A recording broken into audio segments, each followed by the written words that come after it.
ভোটের আগে নাম ধরে ধরে তৃণমূল নেতাদের সতর্ক থাকতে হুঁশিয়ারি দিয়েছেন শুভেন্দু অধিকারী।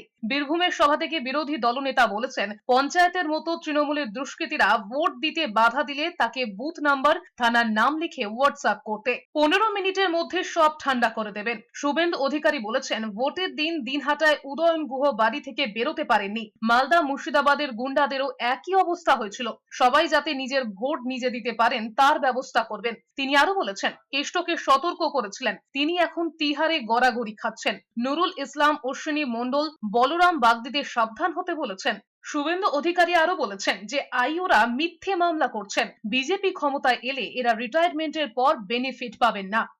আর ভোটের দিন যদি একটাও পাড়াতে আপনাদেরকে আটকে রাখে যে ভোট দিতে যেতে দেব না, যেমন পঞ্চায়েতে করেছে, পোলিং স্টেশনের নাম, বুথ নম্বর, সিউড়ি অ্যাসেম্বলি আর পুলিশ স্টেশনের নাম আমাকে দিয়ে মেসেজ করবেন।